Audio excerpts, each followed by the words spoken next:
ವಾಣಿ date 2/6/2025. ಪ್ರಾತಃ ಮುರಳಿ. ಓಂ ಶಾಂತಿ. ಬಾಪ್ ದಾದಾ ಮಧುಬನ. ಮಧುರ ಮಕ್ಕಳೇ, ನೆನಪಿನಲ್ಲಿ ಇರುತ್ತೀರೆಂದರೆ ದೂರದಲ್ಲಿದ್ದರೂ ಜೊತೆಯಲ್ಲಿರುತ್ತೀರಿ. ನೆನಪಿನಿಂದ ಜೊತೆಯ ಅನುಭವವೂ ಆಗುತ್ತದೆ ಮತ್ತು ವಿಕರ್ಮಗಳು ವಿನಾಶವಾಗುತ್ತವೆ. ಪ್ರಶ್ನೆ: ದೂರದೇಶಿ ತಂದೆಯು ಮಕ್ಕಳನ್ನು ದೂರಾಂದೇಶಿಗಳನ್ನಾಗಿ ಮಾಡಲು ಯಾವ ಜ್ಞಾನವನ್ನು ಕೊಡುತ್ತಾರೆ? ಉತ್ತರ: ಆತ್ಮವು ಚಕ್ರದಲ್ಲಿ ಹೇಗೆ ಭಿನ್ನ ಭಿನ್ನ ವರ್ಣಗಳಲ್ಲಿ ಬರುತ್ತದೆ, ಇದರ ಜ್ಞಾನವನ್ನು ದೂರಾಂದೇಶಿ ತಂದೆಯು ಕೊಡುತ್ತಾರೆ. ನಿಮಗೆ ತಿಳಿದಿದೆ, ನಾವೀಗ ಬ್ರಾಹ್ಮಣ ವರ್ಣದವರಾಗಿದ್ದೇವೆ.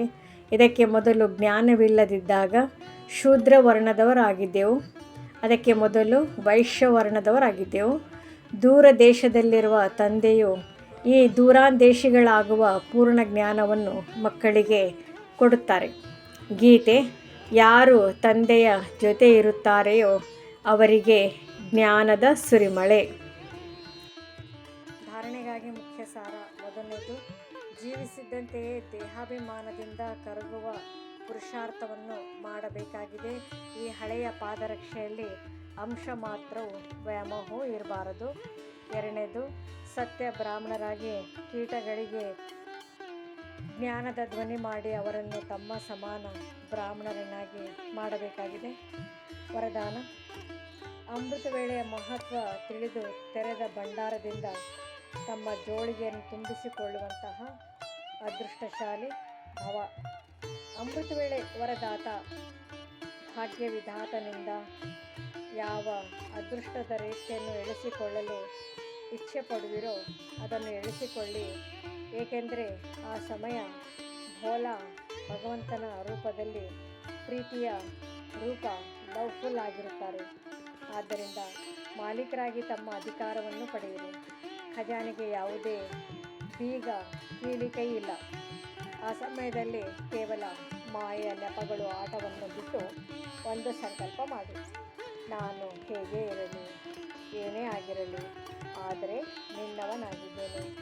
ಮನಸ್ಸು ಬುದ್ಧಿಯನ್ನು ತಂದೆಗೆ ಒಪ್ಪಿಸಿ ಸಿಂಹಾಸನಾಧಿಕಾರಿಯಾಗಿ ಬಿಡಿ. ಆಗ ತಂದೆಯ ಸರ್ವ ಖಜಾನೆ ನಿಮ್ಮ ಖಜಾನೆ ಹಾಗೆ ಅನುಭವವಾಗುವುದು. ಸ್ಲೋಗನ್: ಸೇವೆಯಲ್ಲಿ ಒಂದು ವೇಳೆ ಸ್ವಾರ್ಥ ಮಿಕ್ಸ್ ಆಗಿದ್ದರೆ ಸಫಲತೆಯೂ ಸಹ ಮಿಕ್ಸ್ ಆಗಿಬಿಡುವುದು. ಆದ್ದರಿಂದ ನಿಸ್ವಾರ್ಥ ಸೇವಾಧಾರಿಗಳಾಗಿ.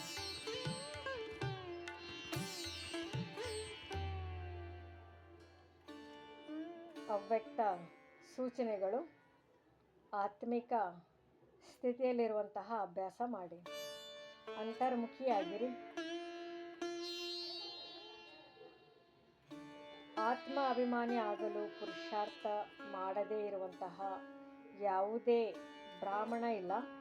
ಆದರೆ ನಿರಂತರ ಆತ್ಮ ಅಭಿಮಾನಿ ಯಾವುದರಿಂದ ಕರ್ಮೇಂದ್ರಿಯಗಳ ಮೇಲೆ ಸಂಪೂರ್ಣ ವಿಜಯ ಸಿಗುತ್ತದೆ. ಪ್ರತಿಯೊಂದು ಕರ್ಮೇಂದ್ರಿಯ ಸತೋ ಪ್ರಧಾನ ಸ್ವಚ್ಛ ಆಗಿ ಹೋಗುವುದು. ದೇಹದ ಹಳೆಯ ಸಂಸ್ಕಾರ ಸಂಬಂಧದಿಂದ ಸಂಪೂರ್ಣ ಮರ್ಜೀವ ಆಗಿ ಹೋಗಬೇಕು. ಅದಕ್ಕಾಗಿ ಅಂತರ್ಮುಖಿ ಆಗಿರಿ.